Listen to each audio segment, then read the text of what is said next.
Welcome back to the channel. So guys, आज की इस वीडियो में आपसे बात करने वाला हूँ डायस इंजीनियर एडमिशन 2023 के बारे में। तो इस वीडियो में जो है मैं आपको कंप्लीट डीएससी एडमिशन प्रोसेस के बारे में बताऊंगा, यानी कि फॉर्म फिल करने से लेकर आपके कॉलेज में एडमिशन होने तक का जो पूरा प्रोसेस है उसको एक एक स्टेप करके मैं जो है आपको इस वीडियो में बताने वाला हूँ।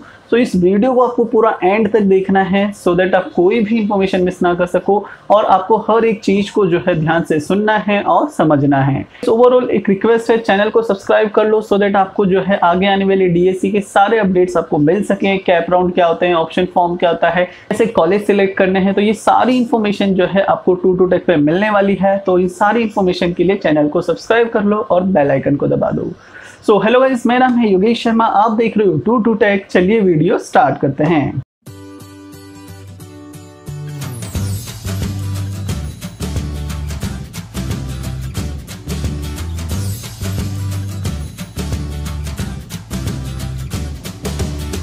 सो गाइस, सबसे पहला फर्स्ट स्टेप जो आता है डायस इंजीनियर एडमिशन प्रोसेस के अंदर, तो वो ये है कि डीएससी का जो है सबसे पहले जो है शेड्यूल डिक्लेयर होता है।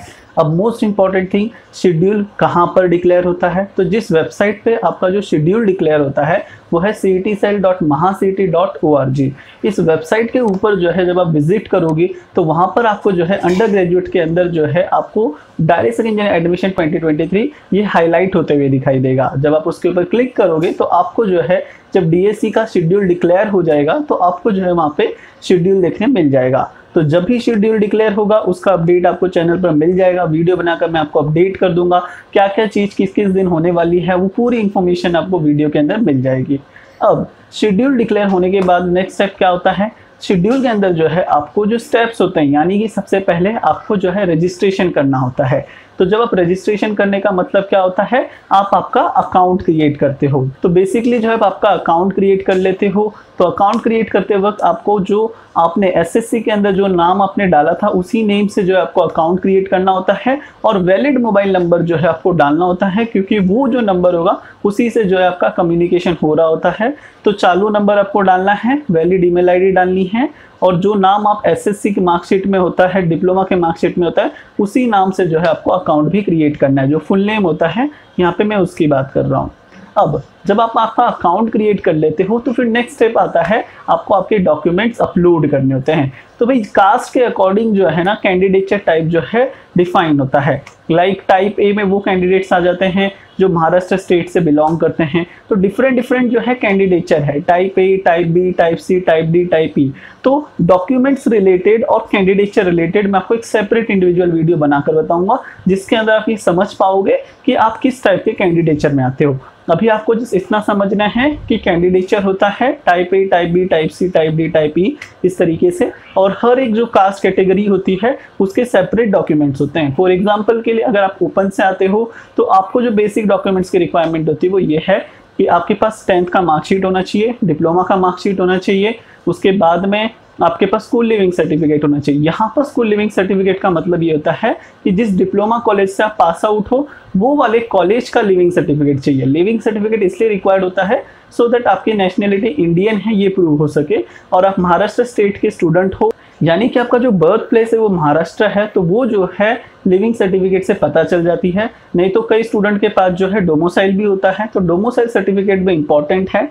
तो अगर आप ओपन में आते हो तो ये सारे डॉक्यूमेंट्स आपको रिक्वायर्ड होते हैं। अगर अभी आपने डोमोसाइल सर्टिफिकेट, कास्ट सर्टिफिकेट इनमें से कोई अभी तक बनाया नहीं है तो अभी आप बनाने के लिए डाल दो सो दैट आपका जो है टाइम के अकॉर्डिंग सारे डॉक्यूमेंट्स बनकर रेडी हो जाएंगे। तो डॉक्यूमेंट्स के ऊपर मैं आपको एक सेपरेट वीडियो बनाकर दूंगा सो दैट हर एक कास्ट के अकॉर्डिंग कौन से डॉक्यूमेंट्स रिक्वायर्ड होते हैं वो आप समझ सको और उस हिसाब से आप डॉक्यूमेंट्स अरेंज कर पाओगे। तो यहाँ पर जब आप डॉक्यूमेंट्स अपलोड कर देते हो तो वो सारे डॉक्यूमेंट जो है वेरीफाई होते हैं। तो ये जो है ई स्क्रूटिनी सेंटर्स होते हैं, तो ऑनलाइन डॉक्यूमेंट अपलोड करके ऑनलाइन ही डॉक्यूमेंट्स वेरीफाई हो जाते हैं। तो जब डॉक्यूमेंट सक्सेसफुली वेरीफाई हो जाते हैं तो उसके बाद जो है डिक्लेयर होती है प्रोविजनल मेरिट लिस्ट। तो प्रोविजनल मेरिट लिस्ट में अगर आपका नाम आता है तो आपको पता चलता है कि यस मेरे सारे डॉक्यूमेंट सही हैं। अगर आपका कुछ डॉक्यूमेंट पेंडिंग रह जाता है तो प्रोविजनल मेरिट लिस्ट में जो है आपको वहाँ पे दिखेगा। और दूसरी चीज़ आपको जो है मैसेज भी आ जाता है, आपको एक डिजिटल डैशबोर्ड होता है, वहाँ पर आपको जो है मिल जाता है कि ये डॉक्यूमेंट सही नहीं है तो फिर से अपलोड करो। ओवरऑल जब आपका अकाउंट क्रिएट करते हो तो आपको वहाँ पे डैशबोर्ड में ये सब अपडेट्स मिल जाते हैं। तो फर्स्ट स्टेप में अपने अकाउंट क्रिएट किया, स्टेप 2 में अपने डॉक्यूमेंट्स अपलोड किए, वेरीफाई किया, स्टेप 3 होता है प्रोविजनल मेरिट लिस्ट। तो प्रोविजनल मेरिट लिस्ट क्या होता है? प्रोविजनल मेरिट लिस्ट में वो सारे बच्चों का नाम होता है और ये जो लिस्ट होती है ये जो है पूरे महाराष्ट्र के अंदर जितने भी बच्चे होते हैं, अब यहाँ पे सिर्फ एमएसबीटी बोर्ड के बच्चे नहीं, यहाँ पे सारे जो प्राइवेट यूनिवर्सिटीज के बच्चे होते हैं उनके भी यहाँ पे नाम होते हैं, जो आउटसाइड महाराष्ट्र स्टेट के बच्चे होते हैं उनके भी यहाँ पे नाम होते हैं, और जो एमएसबीटी के बच्चे थे उनके भी यहाँ पे नाम होते हैं। तो ये पूरा मेरिट के अकॉर्डिंग यहाँ पर आपको ये पता चलता है कि ऑल ओवर महाराष्ट्र में आपका रैंक क्या है। तो वो जो रैंक का काम है आपको प्रोविजनल मेरिट लिस्ट में दिख जाता है। उसके बाद डिक्लेयर होती है फाइनल मेरिट लिस्ट। तो फाइनल मेरिट लिस्ट में क्या होता है कि बेसिकली कई बच्चे होते हैं जो डॉक्यूमेंट्स अपलोड करते हैं लेकिन वो प्रॉपरली डॉक्यूमेंट्स अपलोड नहीं कर पाते, तो वो कैप से बाहर हो जाते हैं। तो जो बच्चे बाहर हो जाते हैं, अब जो सिर्फ कैप राउंड के लिए एलिजिबल बच्चे हैं उनका नाम आता है फाइनल मेरिट लिस्ट में। तो फाइनल मेरिट लिस्ट के अंदर अगर आपका नाम आ गया इट मीन्स अब आप कैप राउंड के लिए एलिजिबल हो। अब फाइनल मेरिट लिस्ट आ गई तो अब इसके बाद मोस्ट इंपॉर्टेंट थिंग क्या है कि डायरेक्ट सेकेंडरी इंजीनियरिंग एडमिशन में जो एडमिशन प्रोसेस है वो होती है कैप के through. CAP stands for centralise admission process. तो इसमें होता क्या है कि जो स्टूडेंट्स होते हैं तो उनके मेरिट के अकॉर्डिंग बच्चों को एडमिशन मिलता है। तो अब हर एक जो कॉलेज है उसका कट ऑफ है। फॉर एग्जांपल आप कंप्यूटर ब्रांच के स्टूडेंट हो, आपको सीओईपी में एडमिशन लेना है, तो सीओईपी का कट ऑफ होगा कंप्यूटर ओपन के लिए, तो वो मान के चलो 95-97% जो है कट ऑफ हो सकता है, मान लो ऐसे।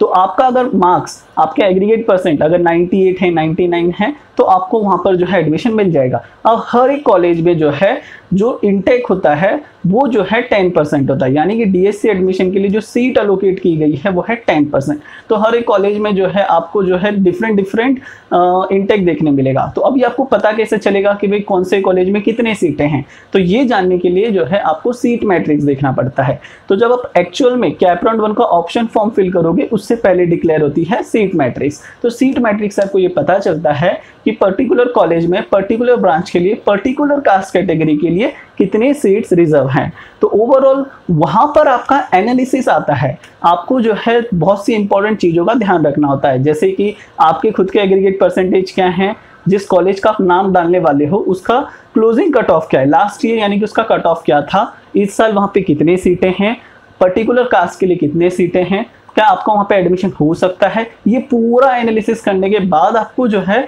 उस कॉलेज का नाम डालना होता है। कई बच्चे जो है कॉलेज का नाम जो है सिर्फ कुछ भी बिना एनालिसिस किए डाल देते हैं। जस्ट अगर आपका परसेंटेज 75 to 80 के बीच में है और आप पहले 5 कॉलेज डाल देते हो सीयूईपी, वीआईटी, एमआईटी, पीआईसीटी, तो ऑफकोर्स आपका उन कॉलेजेस में नाम नहीं आने वाला है। आपको ऐसे कॉलेजेस के नाम डालने होंगे जिनका कट ऑफ भी अब 78 से 70 के बीच में है। तो ओवरऑल यहाँ पर जो है हम आपकी हेल्प कर रहे होते हैं, हम आपको जो है हमारी सर्विसेज ऑफर कर रहे होते हैं। जैसे कॉलेज रिकमेंड लिस्ट, उसमें हम आपको जो है आपके एग्रीगेट परसेंटेज, कास्ट कैटेगरी और लोकेशन के अकॉर्डिंग हम आपको कॉलेज लिस्ट ऑफर करते हैं। तो ये जो कॉलेज लिस्ट होती है ये प्रायोरिटी वाइज अरेंज होती है। तो यहाँ पे प्रायोरिटी होती है आपकी प्लेसमेंट। तो प्लेसमेंट और मार्क्स इन दोनों को कंसिडर करके आपको हम कॉलेज लिस्ट जो है बना कर देते हैं। तो अगर आपको कॉलेज लिस्ट चाहिए तो बहुत ही मिनिमल प्राइस, जस्ट 299 में जो आपको कॉलेज लिस्ट मिल जाती है।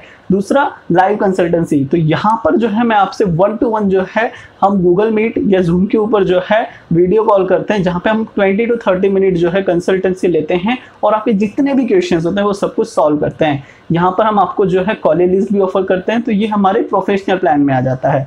हम सभी आपको जो है व्हाट्सएप ग्रुप में ऐड कर देते हैं, वहाँ पर सारे अपडेट्स आपको मिल रहे होते हैं। जैसे आप कोई प्लान बाय करते हो उसका इनवॉइस जो है इंस्टेंटली आपको मेल पर आ जाता है। और तीसरा रहता है एडवांस प्लान, उसमें हम आपका लाइव एडमिशन फॉर्म फिल करके देते हैं। आपके सामने जो है लाइव एडमिशन फॉर्म फिल होता है, आपको कंसल्टेंसी मिल रही होती है, कॉलेज लिस्ट मिल रही होती है। तो अगर आपको कॉलेज लिस्ट चाहिए, कंसल्टेंसी चाहिए, तो आप इनमें से हमारा कोई भी एक प्लान बाय कर सकते हो विद द मिनिमल कॉस्ट। से 1000-1500 चार्ज कर रहा है। तो बेसिकली जो है हम आपको जो है मिनिमल कॉस्ट में दे रहे हैं, बिकॉज हमारा मोटिव ये है हमें थाउजेंड्स ऑफ स्टूडेंट्स को जो है सर्व करना है।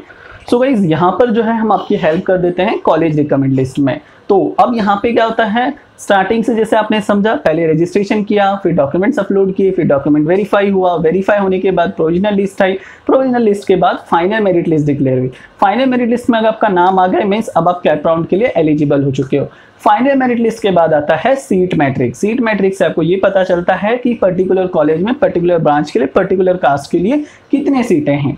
अब उससे आप जो है एनालिसिस कर लेते हो कि हाँ भाई यहाँ पर मेरे लिए अवेलेबल हैं सीटें जिसका कट ऑफ इतना है, तो मुझे एडमिशन मिल सकता है नहीं मिल सकता है। अब उसके बाद आता है कैप राउंड का ऑप्शन फॉर्म फिल करना। तो उसके बाद आता है कैप राउंड 1 का ऑप्शन फॉर्म फिल करना। तो ऑप्शन फॉर्म के अंदर क्या होता है, हम जो है कुछ कॉलेजेस के नाम देते हैं। तो मिनिमम आप 1 कॉलेज का नाम डाल सकते हो और मैक्सिमम आप 250 कॉलेजेस के नाम भी डाल सकते हो। तो जो कॉलेजेस के नाम हम डालते हैं तो वो हमें प्रायोरिटी वाइज डालना होता है, यानी कि जिस कॉलेज का नाम आप फर्स्ट प्रायोरिटी पे डालोगे उसकी हाई प्रायोरिटी है, सेकंड उसके बाद डालोगे उसकी थोड़ी लेस प्रायोरिटी, थर्ड उसके बाद उसकी लेस प्रायोरिटी। तो यानी कि जो भी कुछ आप सीक्वेंस में अरेंज करने वाले हो वो प्रायोरिटी वाइज आप जो है कॉलेज के नाम डालते हो। अब यहाँ पे और एक थिंग आपको समझनी है कि जो भी कॉलेज के आप जो भी टॉप 10 कॉलेजेस के नाम डालने वाले हो वो बहुत ही आपको तगड़ा एनालिसिस करके डालना है। ऐसे ही कोई भी हवा में नाम मत डालो, क्योंकि कैप राउंड 1 में जो है मेजॉरिटी ऑफ सीट्स फिल हो जाती हैं और कैप राउंड 2 में बहुत कम सीट बचती हैं। तो आपको कोशिश ये करनी है कि आपको कैप राउंड 1 में एडमिशन मिल जाए, आप कैप राउंड 2 का वेट नहीं करोगे। तो इतना तगड़ा आपको एनालिसिस करना है। अब आपने जो है ऑप्शन फॉर्म फिल कर दिया, तो अब ऑप्शन फॉर्म फिल करने के बाद उसका रिजल्ट डिक्लेयर होता है। तो जब रिजल्ट डिक्लेयर होता है तो वहां पे आपको पता चलता है कि आपको कोई कॉलेज एलोकेट हुई भी है या नहीं हुई है। तो आपको जब कोई कॉलेज एलोकेट हो जाती है, अगर कैप राउंड 1 में फर्स्ट प्रायोरिटी की कॉलेज आपको एलोकेट हो जाती है तो वो ऑटो फ्रीज हो जाती है। ऑटो फ्रीज का मतलब ये होता है कि आपको वहीं पे एडमिशन लेना होगा, आप जो है कैप राउंड 2 में पार्टिसिपेट नहीं कर सकते। अगर अदर देन फर्स्ट प्रायोरिटी कोई दूसरी कॉलेज आपको मिल जाती है, सेकंड थर्ड फिफ्थ पोजीशन में कोई भी कॉलेज, तो आपके सामने दो ऑप्शन होते हैं, एक होता है फ्रीज और दूसरा होता है नॉट फ्रीज। अगर आपको वो कॉलेज पसंद है, आपको वहां पे एडमिशन लेना है तो आप फ्रीज करोगे। आपको वो कॉलेज पसंद नहीं है और आपको कैप राउंड 2 में जाना है तो आप उस कॉलेज को नॉट फ्रीज कर सकते हो। नॉट फ्रीज करके आपको जो है एक अमाउंट पे करनी होती है उस सीट को रिजर्व रखने के लिए। वो इसीलिए पे करनी होती है amount, so that in case अगर आपको कैप राउंड 2 में नहीं मिला एडमिशन तो आप कैप 1 में जो आपको सीट मिली है आप वहां पर जाकर एडमिशन ले पाओ। तो यहाँ पर आ गया आपका फ्रीज, नॉट फ्रीज और ऑटो फ्रीज। ऑटो फ्रीज अगर कैप राउंड 1 में ऑप्शन फॉर्म की फर्स्ट प्रायोरिटी में जो आपने कॉलेज डाली थी वो मिल जाती है तो ऑटो फ्रीज, अगर उसके अलावा कोई मिलती है तो आपके सामने फ्रीज और नॉट फ्रीज का ऑप्शन है। कॉलेज पसंद है तो फ्रीज करो, वहां पर जाकर एडमिशन लेना है। तो जब आप फ्रीज करते हो तो एक्नॉलेजमेंट जनरेट होता है, वो एक्नॉलेजमेंट लेकर आपको कॉलेज में जाना होता है। वहां पर जो है आपका जो है फिर डायरेक्ट एडमिशन जो है स्टार्ट होता है। कॉलेज आपको अपना फॉर्म देती है, आप फॉर्म फिल करते हो, वहां पे फिर से डॉक्यूमेंट सबमिट करते हो और फिर आपका एडमिशन प्रोसेस कंप्लीट होता है। अगर नॉट फ्रीज किया है तो फिर आप कैप राउंड 2 में जाओगे। तो कैप राउंड 2 में जो है अब आपका सीट मैट्रिक्स डिक्लेयर होता है, फाइनल मेरिट लिस्ट डिक्लेयर होती है और फिर जो है कैप राउंड 2 का ऑप्शन फॉर्म फिल किया जाता है। लेकिन अगर कई बच्चे ऐसे होंगे जिनको कोई कॉलेज ही एलोकेट नहीं हुई तो आपको कुछ नहीं करना, अब डायरेक्टली एलिजिबल हो कैप राउंड 2 के ऑप्शन फॉर्म के लिए। तो सिंपल सी थिंग है, अगर कॉलेज मिलती है तो आपको जो है फ्रीज, नॉट फ्रीज और फर्स्ट प्रायोरिटी मिली तो ऑटो फ्रीज, और अगर कोई कॉलेज नहीं मिली तो डायरेक्टली कैप राउंड 2 में आओगे, वहां पर फिर से फाइनल मेरिट लिस्ट डिक्लेयर होगी, फिर आप सीट मैट्रिक्स देखोगे, फिर कैप राउंड 2 का ऑप्शन फॉर्म फिल करोगे। अब यहाँ पर एक चीज याद रखो मोस्ट इंपॉर्टेंट, कि 2 कैप राउंड्स होते हैं बेसिकली।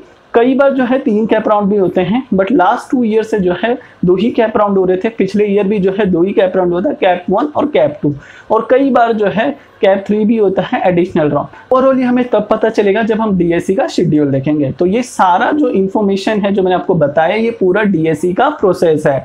आप रजिस्ट्रेशन करते हो, फिर उसके बाद में डॉक्यूमेंट्स अपलोड करते हो, फिर वो वेरीफाई होने के बाद प्रोविजनल लिस्ट आती है, फिर फाइनल मेरिट लिस्ट, फिर सीट मैट्रिक्स, फिर कैप राउंड 1 का ऑप्शन फॉर्म, फिर उसका रिजल्ट लगता है, आप सिलेक्ट हो जाते हो तो आपके सामने ऑप्शंस होते हैं फ्रीज, ऑटो फ्रीज या नॉट फ्रीज। अगर आपको कुछ नहीं मिलता है, कोई कॉलेज एलोकेट नहीं होती, तो फिर आप डायरेक्ट कैप राउंड 2 के लिए एलिजिबल हो जाते हो।